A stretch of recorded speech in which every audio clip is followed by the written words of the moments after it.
Advance web scripting এর উপরে আমাদের আরেকটা ক্লাসও কিন্তু বন্ধুরা হবে। তাহলে দেখেন আমাদের এই যে প্রথম যে রেস্টুরেন্টটা আছে এই রেস্টুরেন্টের ওয়েবসাইট ভিউ, এই যে ওয়েবসাইট যে অপশনটা আছে এটাকে আমরা রাইট ক্লিক করব। রাইট ক্লিক করে ওপেন লিঙ্ক নিউ ট্যাবে অন করব, করে তাদের ওয়েবসাইটে যাব। ওয়েবসাইটে গিয়ে খুঁজবো যে তাদের এখান থেকে ইমেলটা আছে কিনা। দেখেন এখান থেকে বলতেছে অ্যাক্সেস ডিনাইড, বা আমাদেরকে এখানে তাদের ওয়েবসাইটে ঢোকার কোনো পারমিশন দিচ্ছে না। তাহলে এখন এখান থেকে আমরা কি করব, তাদের যে বিজনেস নেমটা আছে এই বিজনেস নেমটাকে এখান থেকে আমরা সরি, আচ্ছা এখান থেকে আমরা তাদের এটাকে একটু ওপেন করলাম। ওপেন করে দেখি আমরা একটু নিচের দিকে গেলে তাদের কোনো ইমেল বা তাদের কোনো সোশ্যাল মিডিয়ার লিংক আমরা পাই কিনা। আমরা যখন এখান থেকে একটু নিচের দিকে আসব, নিচের দিকে আসার পর দেখেন এখান থেকেও কিন্তু আমরা তাদের কোনো ধরনের সোশ্যাল মিডিয়ার লিংক বা তাদের কোনো ইমেল কিন্তু পাইনি। অনেক সময় কিন্তু আমরা এদিকেও পেয়ে যাই।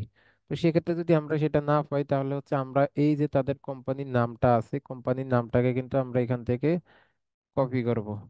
কপি করে কিন্তু পাশে একটা ট্যাব নিয়ে আমরা এটাকে হচ্ছে এখান থেকে পেস্ট করব, পেস্ট করে এখান থেকে লিখবো ফেসবুক। তাহলে এখান থেকে আমরা ফেসবুক লিখে যখন এন্টার হিট করব তখন দেখেন আমরা কিন্তু তাদের ফেসবুকটা এখান থেকে পেয়ে গেছি, যে লং হর্ন স্টেক হাউস। দেখেন আমাদের এই যে কোম্পানির নামটা লং হর্ন স্টেক হাউস। এখন এটাকে যদি আমি এখান থেকে একটু ওপেন করি তাহলে আমরা দেখতে পাবো যে নিশ্চয়ই এটা হচ্ছে আমাদের ওই কোম্পানিরই।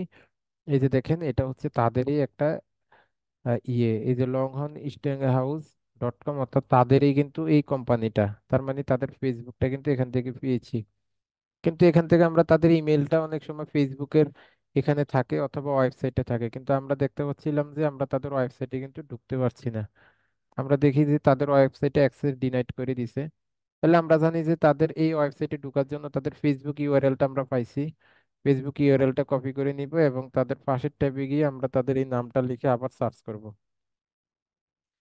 নামটা লিখে সার্চ করে এখান থেকে আমরা লিখবো হচ্ছে ইমেল। যদি তাদের ইমেলটা কোনো ডিরেক্টরিতে সাবমিশন করা থাকে তাহলে কিন্তু আমরা তাদের ইমেলটা পেয়ে যাব। দেখেন এই যে রকেট রিচ এই ডিরেক্টরি সাইটে কিন্তু তাদের ইমেলটা সাবমিশন করা আছে, যার কারণে কিন্তু এই যে এখান থেকে কিন্তু আমরা তাদের এই যে তাদের ইমেলটা কিন্তু আমরা পেয়ে গেছি। দেখেন এই যে এটা হচ্ছে তাদের ইমেল, এই যে ফার্স্ট ইনিশিয়াল লাস্ট।